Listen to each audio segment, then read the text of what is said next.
रूस यूक्रेन युद्ध जैसे एक अंतहीन लड़ाई बन चुकी है।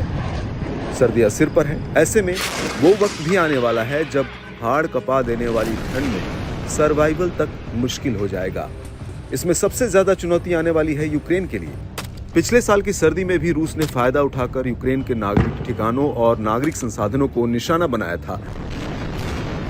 यूक्रेन के पास बहुत कम समय बचा है, क्योंकि बाद में चाहकर भी युद्ध को आगे बढ़ाना बहुत मुश्किल होगा। समय को देखते हुए दोनों देश फुल ऑन हमले के मोड में हैं।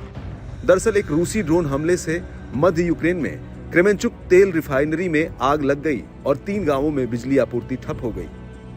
पोल्टावा क्षेत्र के सैन्य प्रशासन के प्रमुख फिलिप प्रेनी ने कहा कि आधी रात रूस ने यूक्रेन की रिफाइनरी में ड्रोन से हमला किया, जिसके कारण उसमें आग लग गई।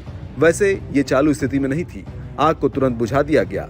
ये वही रिफाइनरी है जिसे मॉस्को ने भी युद्ध के दौरान कई बार निशाना बनाने की कोशिश की थी।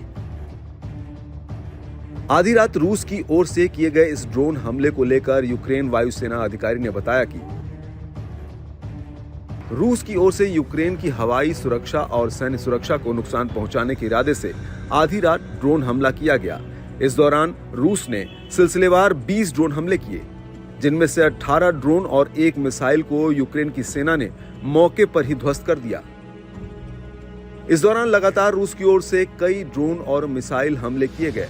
वहीं इस हमले को लेकर यूक्रेन गवर्नर एंड्री राइकोविच ने कहा कि इस हमले के कारण गिरे मलबे से रेलवे बिजली लाइनें क्षतिग्रस्त हो गई हैं। हालांकि मौके पर ही सेना की कार्रवाई से हालातों को संभाल लिया गया।